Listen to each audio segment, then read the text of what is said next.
एक समय की बात है, हिमालय की खाड़ी के किनारे एक छोटे से शांत गांव में राहुल नाम का एक युवा लड़का रहता था। राहुल अपने क्रोधी स्वभाव और चंचल मन के कारण गांव भर में प्रसिद्ध था।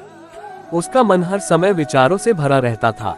सोचो कि उसके विचारों के तूफान ने उसके मन को एकदम बेचैन कर दिया था। उसके जीवन से शांति मानो गायब हो गई थी और वह हमेशा अपने ही ख्यालों में खोया रहता था और तनावपूर्ण जीवन जी रहा था। उनके अशांत मन और क्रोध के कारण उनके अपने परिवार के सदस्यों और गांव वालों से भी संबंध अच्छे नहीं थे, जिससे वह और भी अधिक अकेला और अपमानित महसूस करने लगा। वह और भी अधिक मानसिक तनाव की स्थिति में चला जाता है। एक समय की बात है, राहुल अपने गांव की गलियों में घूम रहा था। तभी उनकी मुलाकात एक बौद्ध भिक्षु से हुई जो एक पेड़ की छाया के नीचे ध्यान में बैठे थे। बौद्ध भिक्षु के चेहरे से निर्मल शांति की आभा झलक रही थी। इस असीम शांति में राहुल बौद्ध भिक्षु की ओर आकर्षित हुआ। जब राहुल बौद्ध भिक्षु के करीब आया तो उसे अपने आसपास एक सकारात्मक ऊर्जा का एहसास हुआ। भरत को एहसास हुआ कि इस असीम शांति और सकारात्मक ऊर्जा का स्रोत कहीं न कहीं इस बौद्ध भिक्षु के भीतर ही है। इसलिए वह वहीं बैठकर उसकी आंखें खुलने का इंतजार करने लगा। थोड़ी देर बाद जब बौद्ध भिक्षु की आंख खुली तो उसने एक युवा लड़के को अपने सामने बैठा पाया, जो बहुत तनावग्रस्त और नकारात्मक भावनाओं से भरा हुआ लग रहा था। राहुल ने बौद्ध भिक्षु की ओर उदार भाव से देखा और बहुत विनम्रता से कहा, मालिक, मेरा मन बहुत अशांत है और मेरे मन के विचार मुझे खाए जा रहे हैं। मुझे एक पल के लिए भी शांति महसूस नहीं होती। क्या आप मुझे सिखा सकते हैं कि मैं अपने अशांत मन को कैसे शांत करूं?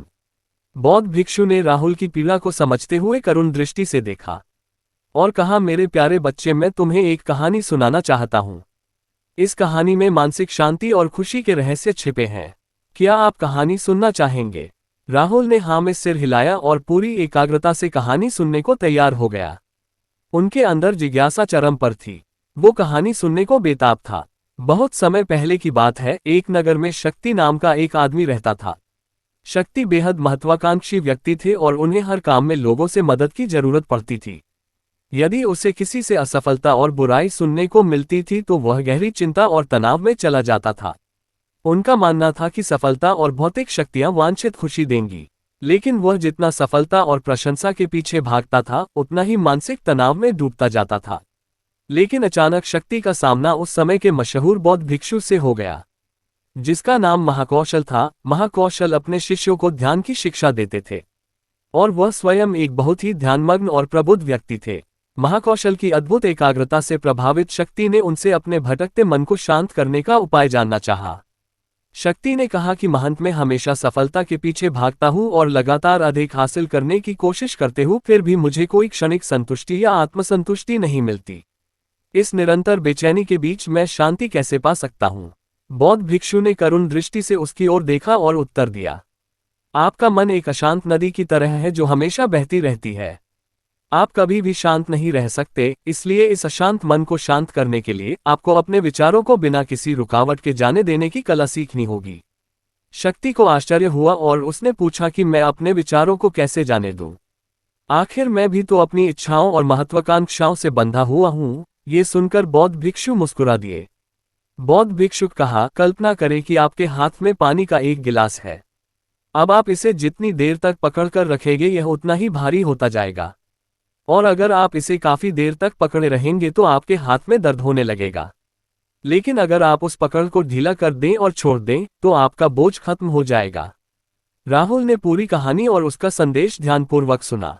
वह समझ गया कि अपने विचारों और इच्छाओं से चिपके रहने से उसका बोझ बढ़ जाता है और अंदर ही अंदर अशांति पैदा कर देता है। अब राहुल को कहानी का अंत सुनने की उत्सुकता से प्रतीक्षा थी। कहकर बौद्ध भिक्षु ने कहानी जारी रखी। एक बौद्ध भिक्षु की बात मानकर शक्ति ने विचारों को त्यागने का अभ्यास शुरू कर दिया। वह बिना किसी पूर्व निर्णय के अपने विचारों और भावनाओं को आते और जाते देखता था। अब उसने विचारों को पकड़ना बंद कर दिया था। विचार उठते थे और अपने आप चले जाते थे। धीरे धीरे उसे यह एहसास होने लगा कि उसकी इच्छा और भावना ही सभी दुखों का कारण है। जैसे जैसे शक्ति ध्यान में गहरे उतरते गए, उन्होंने पाया कि वर्तमान में जीना ही आंतरिक शांति का एकमात्र स्रोत है। वह खुद को वर्तमान में स्थापित करके अपने मन की निरंतर बकवास से छुटकारा पा सकता था।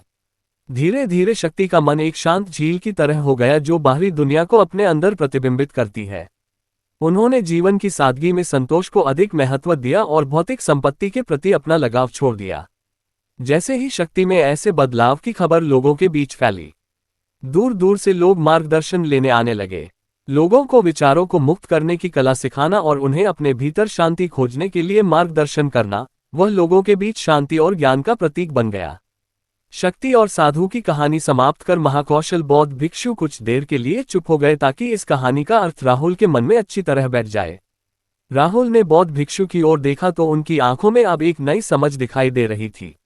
राहुल ने धीरे से कहा कि मुझे इस कहानी में ज्ञान दिखता है, लेकिन मैं इसे अपने जीवन में कैसे लागू करूं? मैं अपने अशांत मन को कैसे शांत कर सकता हूं? राहुल के इस सवाल पर बौद्ध भिक्षु गर्मजोशी से मुस्कुराते हैं और फिर कहा कि अशांत मन को शांत करने का अभ्यास आत्म जागरूकता से शुरू होता है। अपने भीतर उठने वाले विचारों का निरीक्षण करने के लिए प्रतिदिन कुछ समय निकालें। उन भावनाओं पर ध्यान दें जो आपके मन में आती हैं और देखें कि वे कैसे आती हैं और आकाश में गुजरते बादलों की तरह चले जाए। राहुल ने आंखें बंद कर लीं और बौद्ध भिक्षु के कहे अनुसार अपने विचारों का अवलोकन करने लगे। जैसे ही उसने अपने भीतर उठने वाले विचारों पर ध्यान देना शुरू किया, उसे इसका एहसास हुआ। उसे अपने अंदर चिंता और इच्छाओं की एक निरंतर धारा बहती हुई महसूस हुई। सिर्फ एक एहसास ने ही उसे एक अद्भुत शांति का एहसास कराया। उन्हें यह भी एहसास हुआ कि यह सभी विचारों और भावनाओं से अलग है। बौद्ध भिक्षु ने आगे कहा कि जैसे शक्ति ने खुद को सभी मोह माया से अलग कर लिया था, वैसे ही अपने मन को अशांतकारी विचारों और भावनाओं से मुक्त करने का अभ्यास विकसित करो। बिना किसी पूर्वाग्रह के विचार को वैसे ही स्वीकार करें जैसे वह आता है, और फिर धीरे धीरे उन्हें जाने दें और अपना ध्यान वर्तमान क्षण पर केंद्रित करें। लेकिन राहुल ने टोकते हुए कहा कि अगर विचार और भावनाएं इतनी मजबूत हैं तो क्या होगा? बौद्ध भिक्षु ने कहा ये बना रहता है और मन को छोड़ने से इनकार करता है। बौद्ध भिक्षु ने राहुल की बात से सहमति जताते हुए सिर हिलाया और कहा ऐसे कई मौके आएंगे जब आपके मन में सवालों का बवंडर चल रहा होगा। जब आपका दिमाग आपकी बात ही नहीं सुनेगा तो ऐसे में आपको अपनी सांसों की ताकत पर विश्वास करना होगा।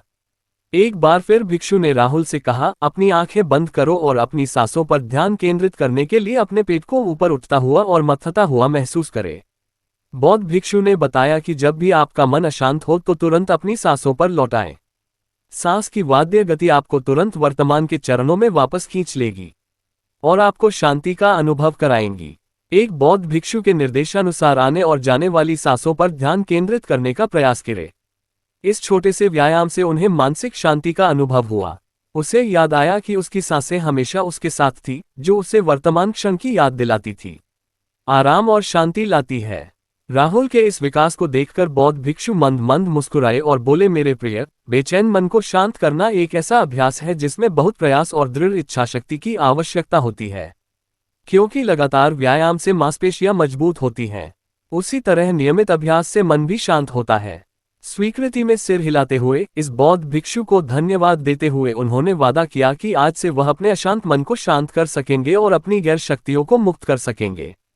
बौद्ध भिक्षु ने राहुल के कंधे पर हाथ रखकर कहा मुझे आपकी क्षमता पर बहुत भरोसा है और आपको जल्द ही आंतरिक शांति मिलेगी। लेकिन याद रखें कि यह आसान नहीं होगा, लेकिन अगर आप दृढ़ इच्छाशक्ति और खुले दिल से प्रयास करेंगे तो आप निश्चित रूप से वह शांति पा लेंगे जो आपके अंदर है। उस दिन से राहुल अपने अशांत मन को शांत करने का प्रयास करने लगा और हर दिन ध्यान करने के लिए एक अलग समय निर्धारित किया। उसने अपने मन में उठने वाले विचारों को बिना किसी रोक टोक के जाने दिया और अपनी सांसों के जरिए खुद को वर्तमान में बनाए रखने की कोशिश की। समय के साथ अभ्यास करते हुए राहुल को अपने अंदर शांति का अनुभव हुआ। जैसे जैसे समय बीतता गया, राहुल को ज्ञान और शांति का स्रोत कहा जाने लगा। जैसे जैसे समय बीतता गया, भारत को ज्ञान और शांति का स्रोत कहा जाने लगा। ग्रामीण अपने अशांत मन को शांत करने के लिए राहुल के पास आने लगे। बौद्ध भिक्षुओं के शिक्षक दूसरों की मदद करते समय आत्म जागरूकता की शक्ति साझा करते हैं। बौद्ध भिक्षु आंतरिक शांति पाने की शिक्षा देते हैं। इसके साथ ही उन्होंने अपनी सांसों पर ध्यान देने और अपने विचारों को मुक्त करने की कला भी सिखाई। ऐसे निवासियों का विकास हुआ और उन्हें मन की अमूल्य शांति मिली। बौद्ध भिक्षु की शिक्षाओं और राहुल द्वारा संचालित अभ्यास के माध्यम से विचारों को त्यागने और वर्तमान में जीने की कला दूर दूर तक फैल गई। उन्होंने कई लोगों की जिंदगी बदल दी और जैसे जैसे समय बीतता गया, उनकी जिंदगी और भी बदलती गई। राहुल का शांत प्रभाव उसके गांव की सीमाओं से परे तक फैला हुआ था। आसपास के गांवों और शहरों से लोग राहुल के परिवर्तन की कहानी सुनते थे, उनसे सलाह लेने आते हैं। मन के बोझ तले दबे लोगों के लिए राहुल आशा की किरण बन गया। राहुल की शिक्षाएं केवल ध्यान और प्रवचन तक ही सीमित नहीं थीं, बल्कि वह रोजमर्रा के काम जागरूकता के साथ करने पर ज्यादा जोर देते थे। वह लोगों को अपनी भावनाओं के प्रति जागरूक रहने की याद दिलाते थे। इस बात पर ध्यान दें कि आप दिन भर में क्या करते हैं और अपने आसपास होने वाली घटनाओं पर आप कैसे प्रतिक्रिया करते हैं। हर काम पूरी जागरूकता के साथ करें। जब आप खाएं तो प्रत्येक टुकड़े के स्वाद का आनंद लें। जब आप सूरज की रोशनी के सामने खड़े होते हैं तो उसकी गर्मी महसूस करें। लोग क्या कहते हैं उसे ध्यान से सुने और समझें। छोटे छोटे बदलावों से लोगों के जीवन में चमत्कारिक परिवर्तन आते हैं। राहुल की शिक्षाओं से लोगों ने सीखा कि जीवन का आनंद वर्तमान में जीने में है। दोस्तों, ये कहानी का अंत है। मुझे आशा है कि आपने इस मोटिवेशनल स्टोरी से बहुत कुछ सीखा होगा।